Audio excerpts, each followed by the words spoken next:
Andrea, welcome to the Biohacker Babes. Thanks for joining us today. Thank you so much for having me. I'm excited to be here. We are truly honored to have you on our podcast. As we were saying before we hit record, we were like, we've been following your work for as long as we've been in the nutrition world. So you really are an OG. And today we're going to dive pretty deep, I think, into functional medicine, more about functional nutrition. You really have such an interesting perspective on everything. And we're excited to bring this to our audience. And I think you also have a great approach to help people that have been seeking answers for these chronic illnesses. And I can speak personally that I dealt with that, being diagnosed with chronic fatigue syndrome when I was 24.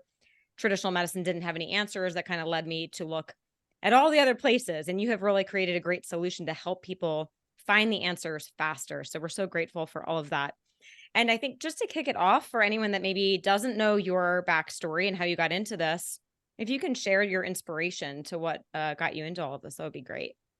Yeah, thank you for asking and that reflection as well. So, for me, working with people and training others who work with people who have chronic conditions is really my passion. And those chronic conditions may be those that fly under the surface, like chronic fatigue or Lyme disease or autoimmune conditions, but also those like my late husband had, which were cancer. He had a very aggressive brain tumor. So, he was diagnosed in April of 2000 when I was just 7 weeks pregnant with our first and only child. And so that really thrust us into the medical system in a way that we had never experienced before to that point. You know, we had dealt with little things, maybe a sinus infection or a broken limb, but being in the system really woke me up to some of the gaps that exist in the system.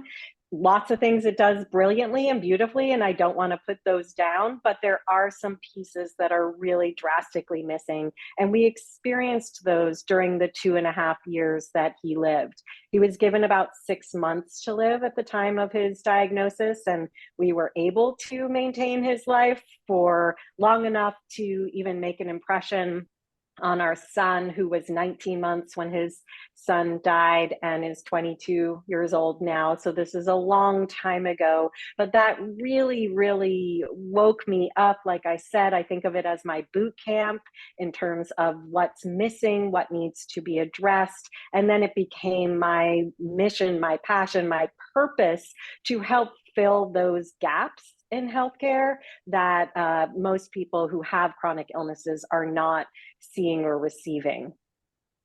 Yeah. Thank you. So very sorry for that experience. Thank but also you. so grateful that you had that experience so that you can share your gifts and wisdom with everyone else. Yes, thank you. I feel like it's in his name in a way, you know, all the successes that I've had and all the people whose lives I touch, you know, they know his name, Isamu, you know, they know what he brought to the work that I do and the work that we all do. And I think it was a poignant insight to see some of those really extreme gaps that exist. So where would you start in highlighting those gaps? If we really zoom out, what are kind of the big picture things, maybe from a healthcare provider standpoint, or just from the average consumer patient client, things that we could be doing? That's a great question, Lauren. I think that even when we're turning to doctors and physicians who know that diet and lifestyle modification matter, they don't know what it means for that individual. So a gap exists right there, as you both know, as nutrition professionals, between the person stuck in the weeds, trying to follow every theory that's out there, and the doctor who says, yes to diet and lifestyle modification, it matters. Like many functional or integrative or holistic or naturopathic doctors may say yes, but I like to say nutrition is not a handout. It needs to be very individualized, and there's a gap right there. There's an information gap in understanding what does this mean for the individual and what does it mean for us as providers. There's a gap in time, right? We might see our doctors, depending on what's going on, once a year, twice a year, maybe 4 times a year, but there's a whole lot of time, a whole lot of minutes that are could be addressed by us as individuals when we're not playing doctor. And I think that where our system has gone with the information overload and the noise is that a lot of patients are playing practitioner with what they're trying to do, whether that's with a dietary theory that they're following, a test that they're ordering, a supplement that they're bringing on. It's not with the understanding of what they're actually doing to their body when they do that. And so those are a number of gaps that I've identified that I think really can lead to more harm than good in a lot of situations that are chronic. Like the distinction. Yeah. Yeah, that's a really interesting perspective, especially when you look at the world of biohacking, where we are promoting that people take responsibility for their own body, tune into what they need, be willing to experiment. But you're right, but that could go the other direction where they don't really know what they're doing. They're just grasping onto any diet, supplement, biohack, and it could be doing more harm than good potentially. So I think we should circle back on the topic of biohacking. I think there's some things we can dive into, but I think something that you said before we hit record as well, that both Lauren and I were like, "Oh, what is that? Narrative medicine." We've both never heard this term before. If you can share with our audience, I'm guessing most people in our audience have not heard that either. So if you can share what that is, to start. Yeah. I would love to talk about biohacking because I think it does depend on the who. So we'll circle back to that for sure. Okay. And I think a lot of our ideas align. So narrative medicine is a newer field of study. As I was telling you, it's a bit academic at this point. It's getting into a more practical realm. It stems out of some academics at Columbia University, and it's cross-disciplinary in that there are artists, anthropologists, doctors, there's people looking at like, wait a minute, we lost the human-centeredness in the medical field. Where is the human in this? And does the human have a story that from a qualitative perspective helps us to understand their care even more? So, I like to think from a science perspective about omics and precision medicine and epigenetics, these fields that help us to understand that everything in the body is connected, we are all unique, and all things matter. And if we think about precision medicine, and the places that it's used more now are in oncology and in pharmacology, especially in relation to mental health issues. It's helping us understand that everybody's going to react differently to different agents, right? That might be at a cellular level, that might be at a genetic level for whatever reason. Narrative medicine for me takes that to a step deeper into the actual story. Who are you? What got you here? How do I understand that more fully? How do I really listen for the clues instead of bypassing what you're sharing with me in favor of what I think is the fix, which is about me, not about them? How do I, as a clinician, and how do I train other clinicians to stop and really listen carefully? Because there's a lot of information when we do listen that helps us with those next steps. And I think we've lost the ability to listen in favor of what we think is the protocol for the fix. So that's why it's of interest to me, but it really is about the patient narrative, about slowing it down so we can hear and listen. Oh, we love this. I love this so much. I think that is the big missing piece in health in general, but also in biohacking. When we're experimenting, we look outside of ourselves for the answer, but our body can give us the answer. But most people are not willing to slow down and listen. I'm curious, with narrative medicine, is it really just about kind of getting quiet and listening to your intuition? Is there any digging into past traumas, even like transgenerational stories? Like, how far back do we go? Yeah, so in narrative medicine, it's really at this point a practice for clinicians. So I'm in a program with doctors and people who are thinking and have usually recognized through their own experience Let's say, for instance, there's one doctor that's in my cohort in my class right now who is a pediatric cardiologist who had Crohn's disease, right? So he had to see through his own experience that there was something missing. And it is a practice of us as clinicians learning to listen to all of those pieces. As you both likely know, in functional medicine, we call that story the ATMs, the antecedents, the triggers, and the mediators. Those triggers could be adverse childhood experiences. They could be adverse adult experiences like I had, right? So those are all a piece of the story that we understand. And the mediators are what I hear you talking about, Lauren, those ATMs. The mediators are what makes us feel better and what makes us feel worse. And if we can't slow down and listen as providers, but also as patients, we bypass the opportunity to tune in, as you said so beautifully, instead of tuning out. When we're constantly chasing, we're stuck in a sympathetic dominant state and we're tuned out instead of in. And so for me, it's a duality between the practice as a clinician and what I train other clinicians, and the practice that I would love more patients to have, which is, how do I slow down? How do I embrace the scientific method? Maybe do one thing at a time. What happens when I do so many things at once and it doesn't work? And then I'm fed up and I'm over it, versus I'm increasing my vitamin C this week, as opposed to I'm starting this autoimmune paleo, I'm adding these 3 supplements, I'm going to go to the gym every day. Like, it's too much at once. We have no clue. And then we either abandon ship or we feel like failures. And it is that tuning in that you referenced, Lauren.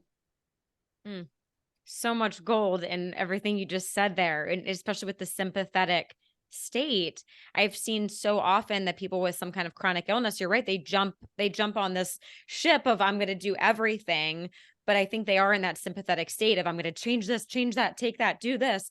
But it's like, yeah, how do we get people to step back and slow down? Like, how do we do that for people?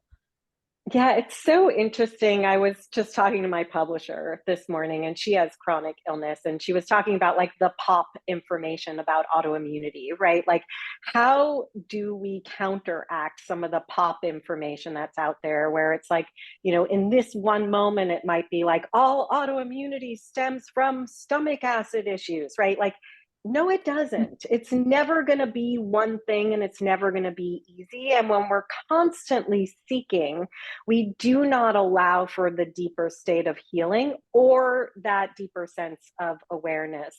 We joke that I was OG, and I kind of tease my younger colleagues now that like I'm like the mother of functional nutrition, right? The grandmother, whatever. I'm not a grandmother yet, but like, don't want to be anytime soon. But like that, just where did that stem from, and what are we doing now in time and space? And one of the things I used to joke about when there were a lot of telesummits was that there was what I was calling the epigenetics of the online telesummit.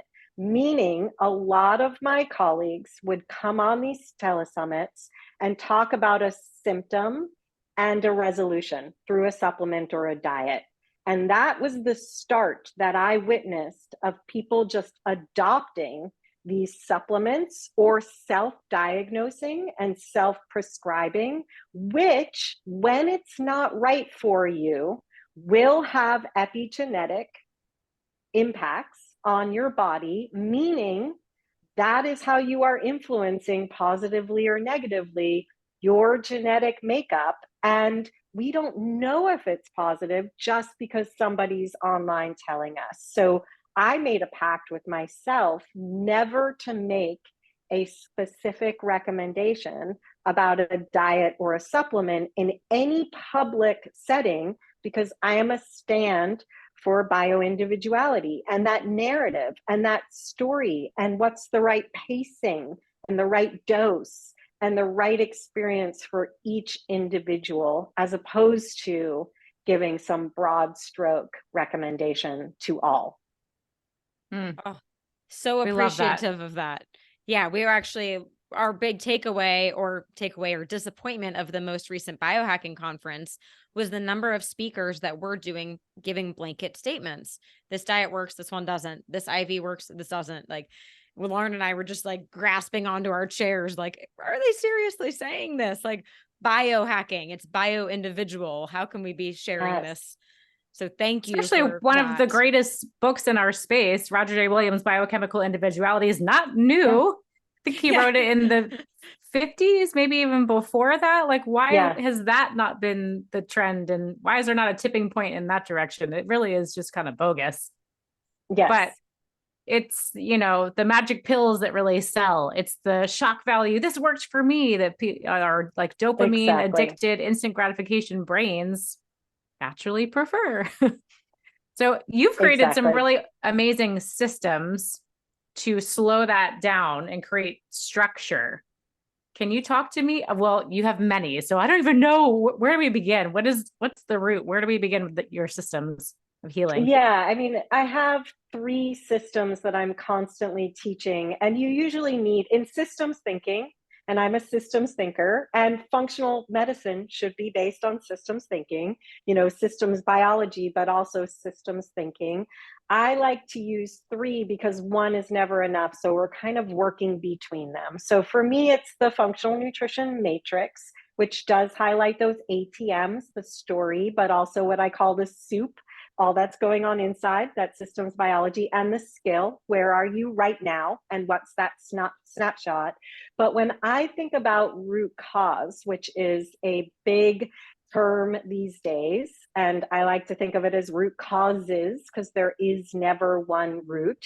I like to think about the difference between the branch and the roots. So the branch or the branches are all signs, symptoms, and diagnoses.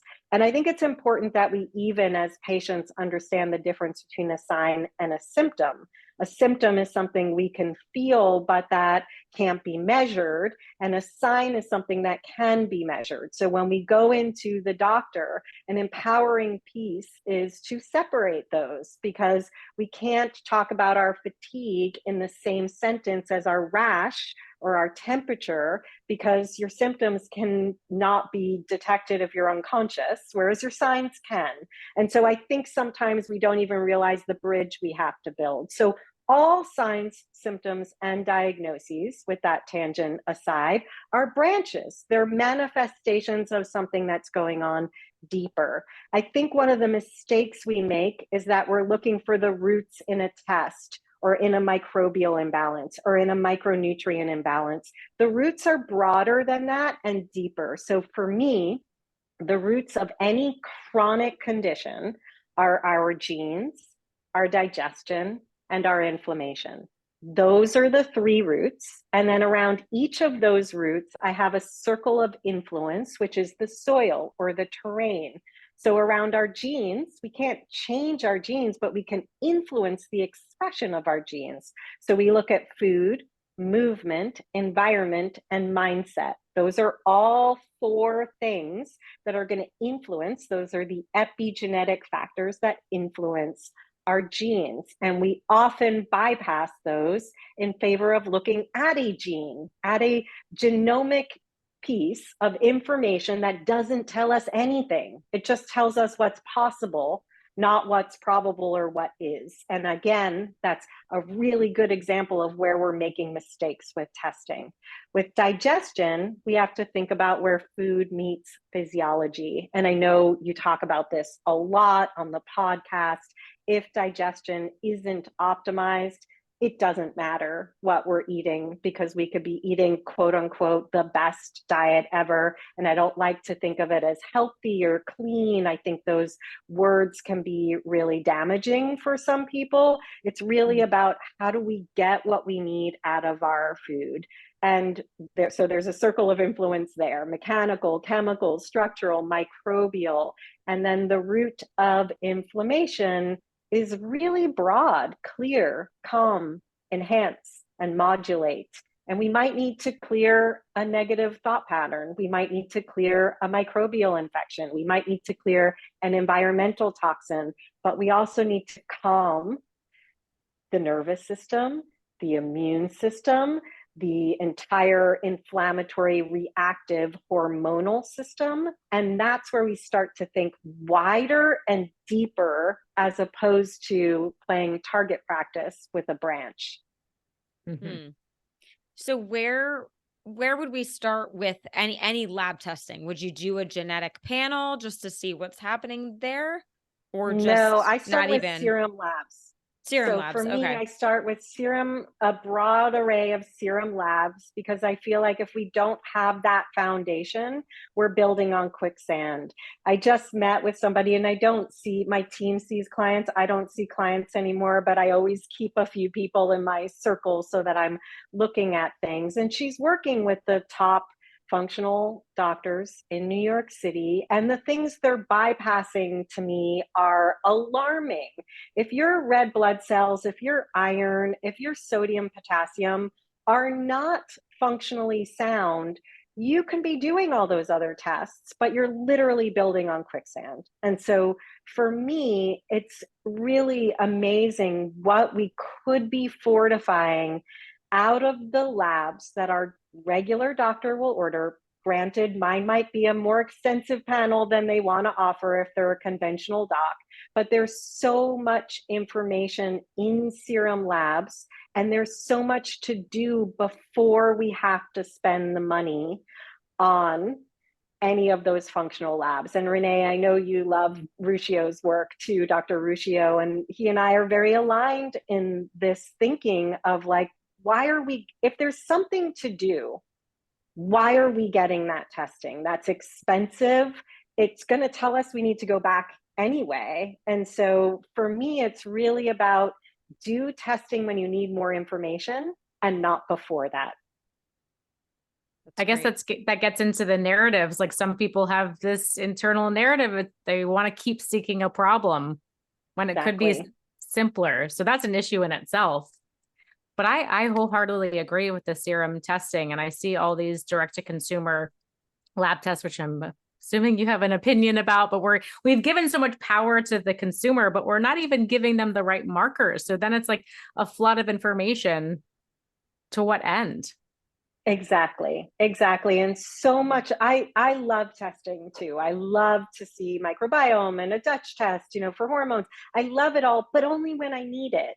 If I feel like there's enough for me to do with what is right in front of me, and there's enough that I want to see and measure over time, because I like to track to see what's happening with the serum labs, then that's where I want to stay, because I'm fine tuning at a much grosser level, which leads to more permission in our diet and lifestyle. When we get narrower and narrower and narrower and base our diet and lifestyle on those specialty tests, we do start to tell ourselves a story. And this is the downside of narrative, right? Like you're referring to, Lauren, like we could have a narrative where we're telling ourselves we're sick, or we don't have the answer, or maybe we'll find it if we know we have that infection, which is a never ending, because none of those tests give you the answer.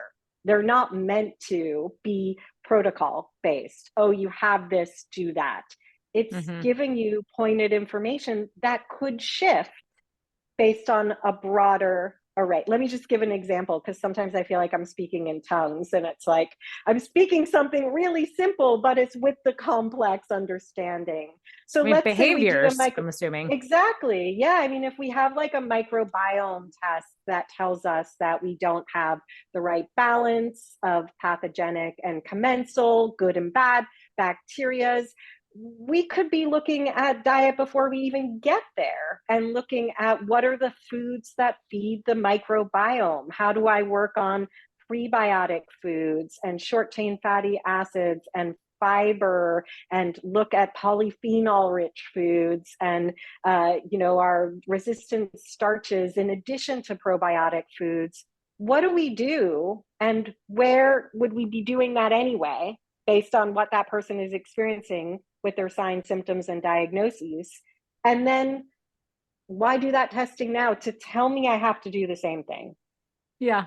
Or maybe just eliminating a food that you may be sensitive to rather than going buying a 500 billion CFU probiotic that is not specific to your gut. Exactly. And knowing that I'm sensitive to a food by how I feel versus what a marker on a test tells me as well. Like that tuning in, those go back to that idea of our mediators, is where we are the most empowered. And I think you said it, Lauren, we're giving all our power away. Like we are the most empowered when the person I was talking to this morning, she said, I haven't had wine in 6 months and I had a glass of wine last night and now my joint pain is up today. And I'm like, good realization. That's yours. Yeah. That's not based on a piece of paper or a scale or a number. You own that, which means you're going to actually understand risk and reward really differently than if it's on a piece of paper that is telling me what I have to do. So yeah. And I've had so many clients over the years that have actually said, I hope the labs show me something. Because they like you said, they want to see that because they're maybe not willing to do the experiment of 6 months without wine and then adding it in. It's like, they're like, just give me something to tell me I shouldn't do what I know I shouldn't do. That's true. Yeah. Which is maybe valuable, right? Some people need something measurable. Totally. Very valuable. Okay. Yes, that could be valuable. Yes.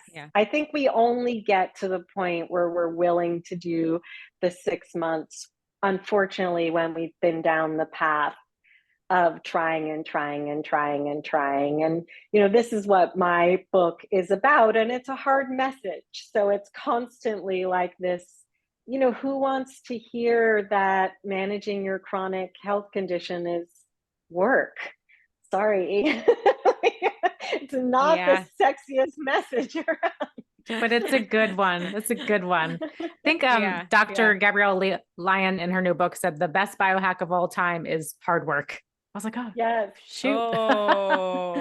So yes, love the hard message.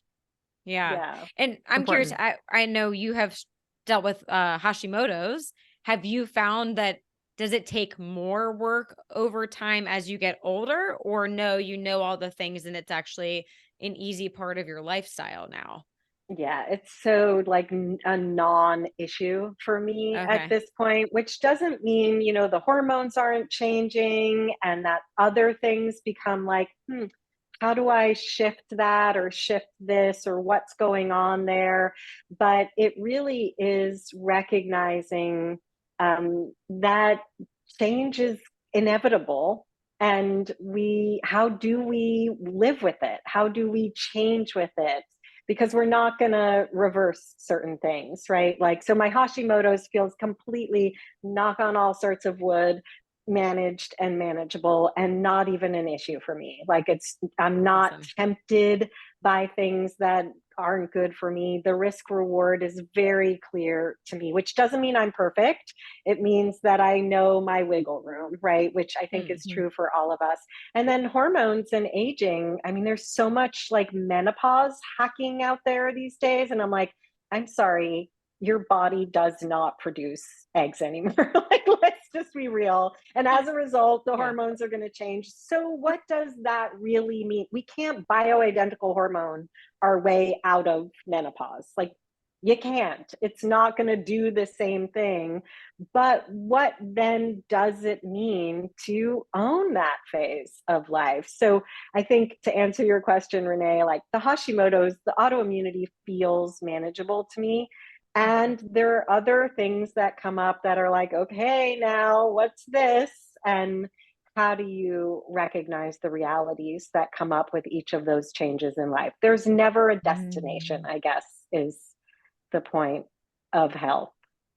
Oh, which could sound really scary to some people, but I love all these themes that are weaving together, like change is inevitable, our bodies are dynamic, and the narrative that changes and what that means as a woman.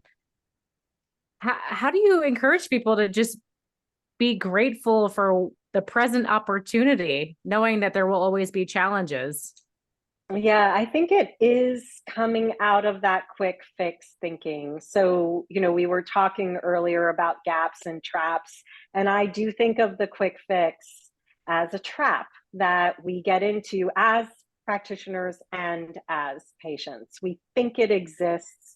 We think if we see that information in that test, it's going to tell us exactly what to do. It doesn't. And I think it's living in that unknown a little bit. I mean, if we look at the world, if we look at life, it is dynamic, it is a paradox, it is good and bad, it is holding all of these complexities. And I feel like we can do that in so many aspects of our lives. And yet, when it comes to health, we're looking for a one size fits all, even when we tell ourselves we're not. And so I always like to say, when it comes to our genes, meaning the ones we wear, not the ones we have, or our pillowcases, or our beds, or how hot or cold we want the room at night, our Spotify accounts, we embrace personalization, our bras, in all of these ways. And yet, when it comes to health, there seems to be a barrier to entry to this idea of individuality. We own it in so many other places, but in health, we do not embrace individuality as a culture. Not we. Perhaps because there's a lot of Not your practitioners and influencers that are still pushing Exactly. this Yeah, shock value stuff. that's a good point. Yeah. Maybe. Yeah. And we've even said, like, an interesting biomarker that we like to track is HRV, heart rate variability. And it's like, no matter how many times you tell biohackers don't compare your HRV to someone else, they still do. It's like we Yes. still want to, like, be able to compare to others and match what others are doing. But yeah, and also something you said that reminds me, like, of this ebb and flow. I mean, there's an ebb and flow in life, but especially in health. And I was actually with our mom and dad over the weekend, and shout out mom and dad, I know you're listening. Um, their health, I think it's just amazing what they do at their age. But something that our mom said that stood out to me, she says she has always naturally kind of done this, like, feast famine kind of cycling, like, really clean, but maybe she goes out to dinner and she eats a little bit more and, like, gets back on track. And it's like she's never felt like she had to, like, restrict and plan what she does. She just kind of ebbs and flows with that. And I think there's such beauty with that in so many aspects of health. Um, Even like our what is it called? Social capital. I love this term of, like, maybe you get a little bit less sleep, but you're getting that extra social connection, which is boosting all Right. these amazing things, right? But then we cut back on the social and we catch up on our sleep, right? It's like, I don't know, something magical Trusting about the that. balance. The balance. Yeah, I think Yeah. of that as risk reward, right? Like in every Yeah. moment. So maybe we're risking sleep to stay up with our siblings and have long, late conversations one night, Yeah. right? But the reward is something that gives you a lot of payback for that risk. But maybe the Yeah. risk reward ratio shifts if you're away together for 2 weeks and you're doing that every single night, right? So it's Right. this constant dance that we're in, that it sounds like your mom has beautifully figured out, where she can have the reward of what she might think of as indulgences, and then come back to, well, that doesn't feel so rewarding in these other ways anymore. So I place my reward elsewhere. And that's living. And I worry that we've stopped living when we're constantly questing and seeking Mm. some fix that isn't necessarily going to get us where we want to be.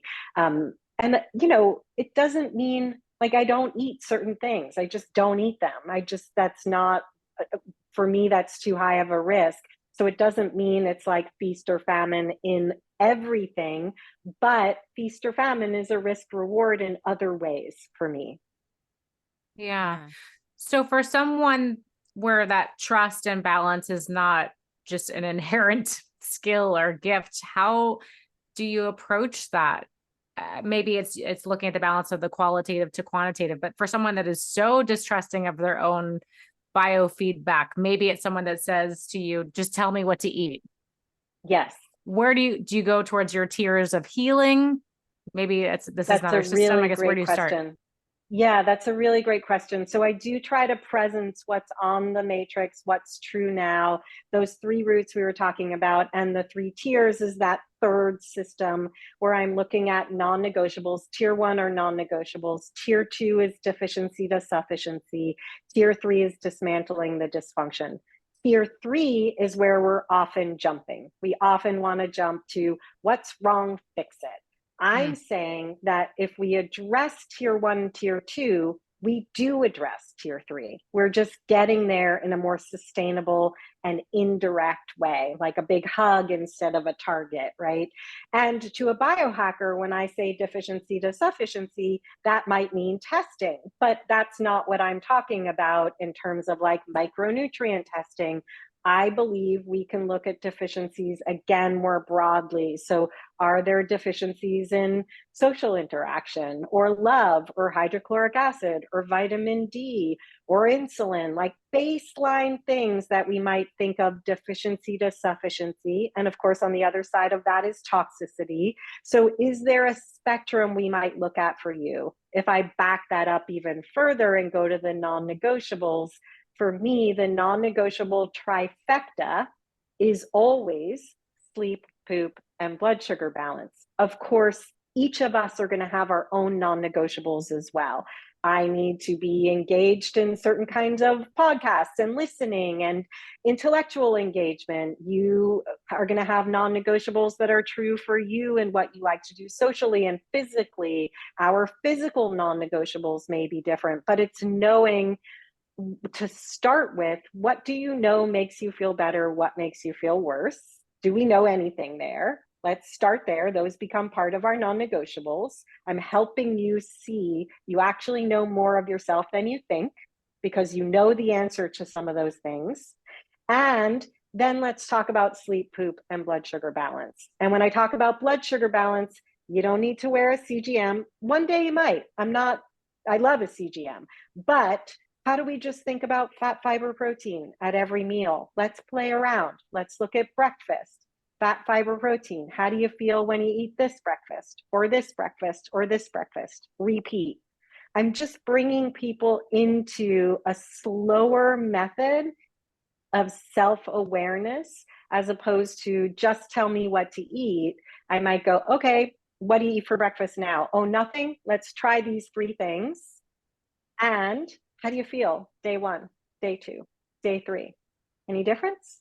What'd you notice? So how do we train self-awareness becomes the question, and the self-awareness has to come from experience and reflection, which is the narrative experience.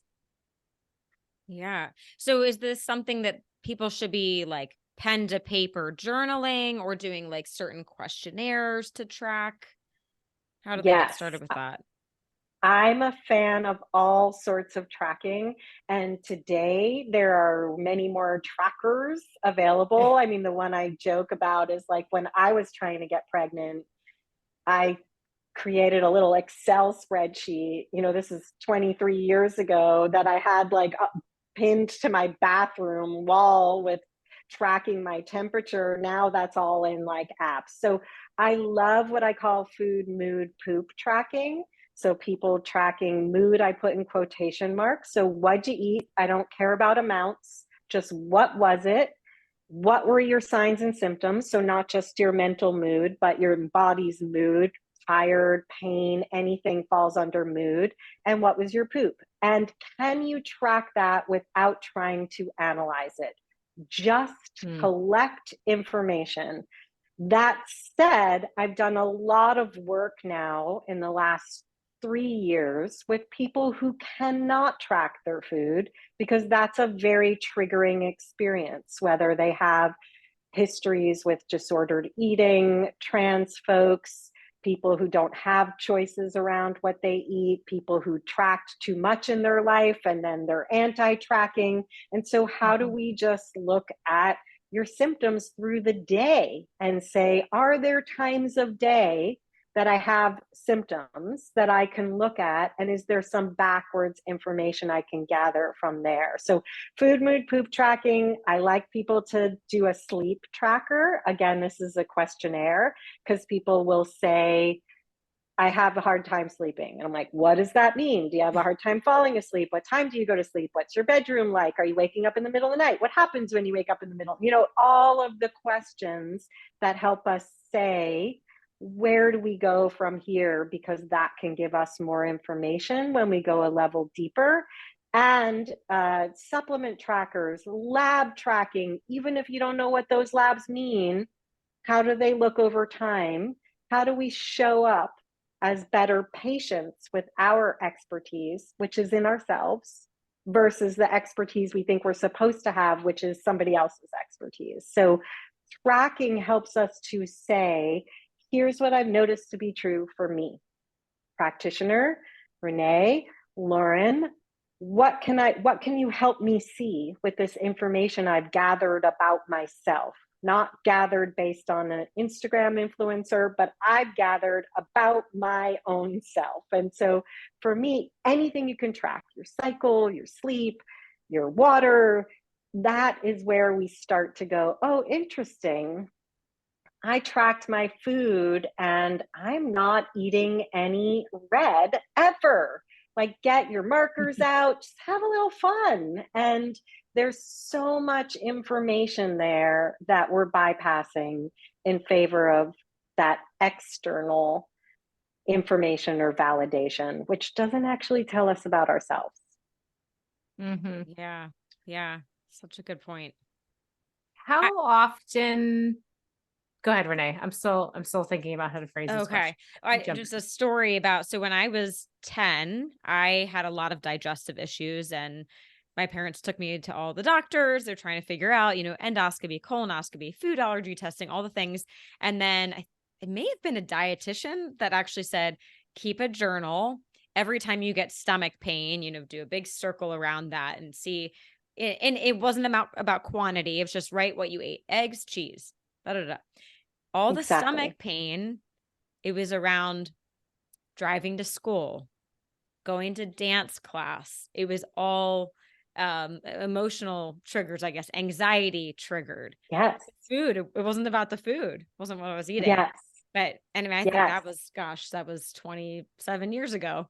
But yes, I love that. And that's what a timeline helps us to see in functional medicine and functional nutrition, where we can correlate what was happening in your life and what was happening in your body. And we keep both of that information. We do that through motivational interviewing, as I teach it, so that we get an intake, and then the practitioner has a motivational interviewing session with the individual where we're starting to ask, like, wait a minute, what was going on in your life here when you started to have this unexplained weight gain? Oh, wait, your child was attacked by a dog? Tell me about that, right? We start to see, again, going back to that narrative, how do we help people make correlations between what's happened in their life and what's going on in their body? And, my trite, silly way of saying this is that, like, how do we get to the oh me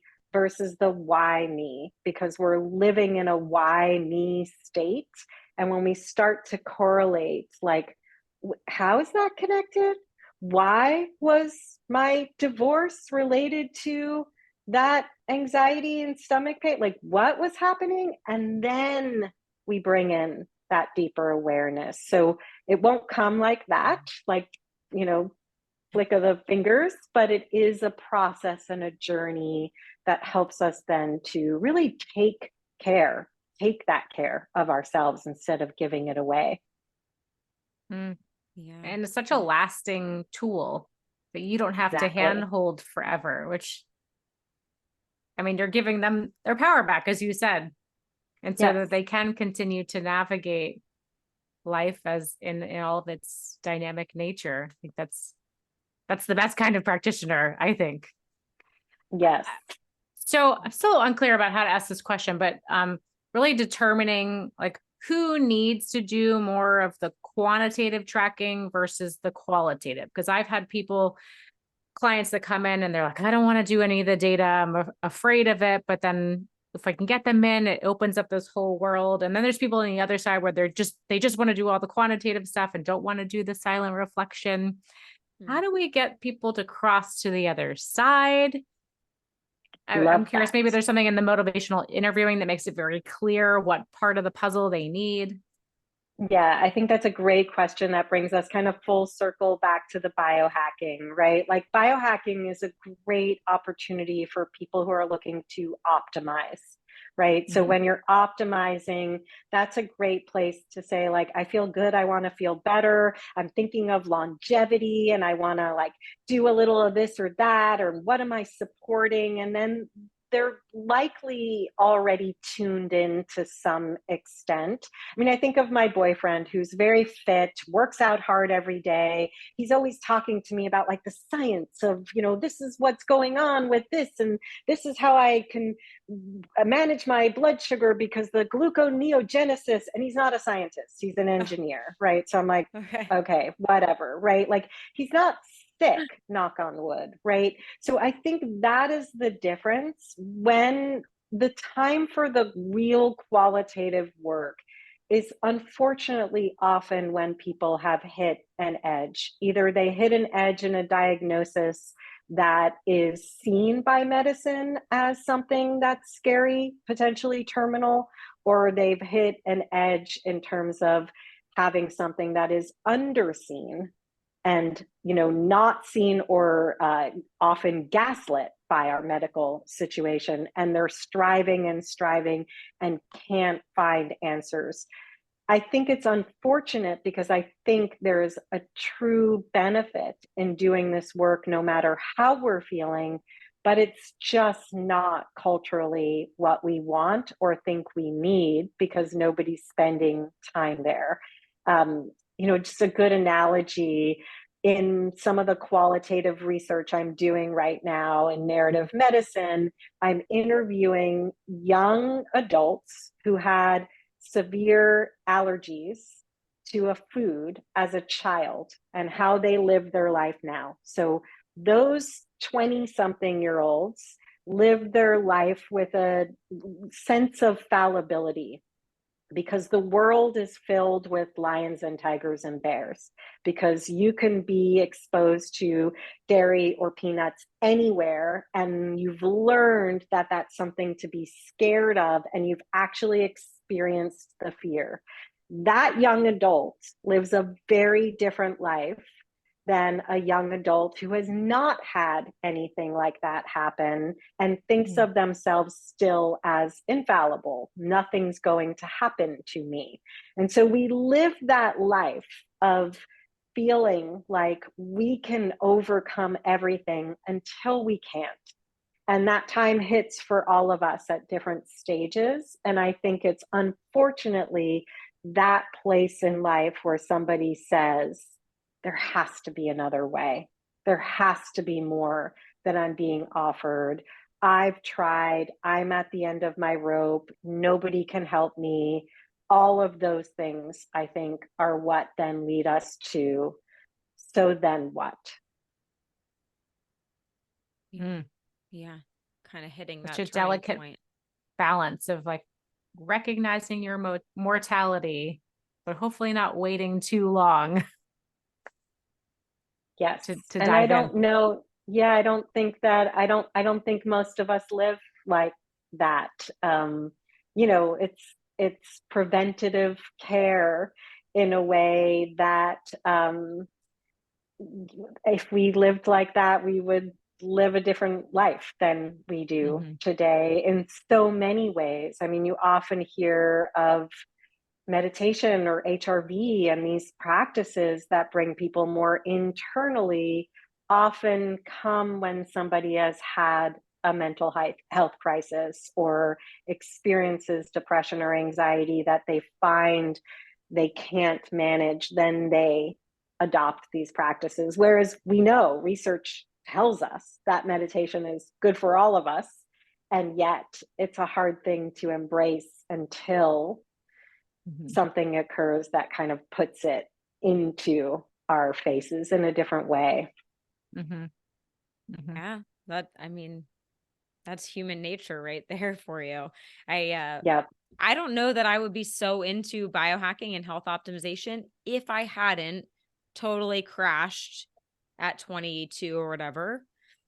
That was the pivotal moment for me. And I think about there's a family member who's 73, I think, doesn't eat vegetables, thinks supplements are a bunch of fake stuff in a jar. And it's just like, I don't really get into the conversation, but he's like, I don't have any health problems and I don't do any of the things that you do. So that, hey, it's working for you, until you Yep. have something that motivates you to seek answers, then I can't argue with you. But anyways, Yeah. We're all on I our own agree. journey. yeah, But yeah, again, can't Yes. compare can't compare. as Well, much Yes. as we want to. yeah, yeah.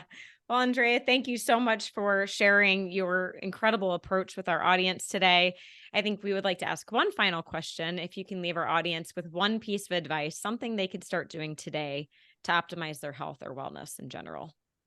Yeah, I'm going to say to play with that fat, fiber, protein mantra and just take a look at each thing you eat and ask yourself, does this include fat? Does it include fiber? And does it include protein? And if you don't know, that's a good thing to go look up.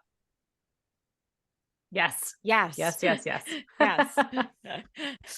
It's amazing how many yeah. people don't know what a protein is. Yes, So how to exactly. spot that on your plate. It's a very good Yes. place to start. Yes. Yes. And I agree. You don't always have to start with a CGM. For some people, there ends up being blind spots, but Yes, how much for we can sure. do up front. Yeah. Yes. Yeah. Yeah. Thank you for that. Can you share with our audience where they can find more of you? Yeah, thank you for asking. You can always find me at andreanakayama.com or Andrea Nakayama in all the places. And that'll lead you back to the training at Functional Nutrition Alliance, which is the company I founded, and the school where I teach thousands of practitioners. So all of that can be found from andreanakayama.com. Awesome. Wonderful. Thank you so Yep. much. Thank you. We'll link all of that in the show notes so everyone can scroll down and click through to learn more. Yes. All right. So much fun to hang out with you both. Thank you so much. Yes, likewise. We're so appreciative. Thank you. And thanks to everyone for tuning in. We'll see you next time.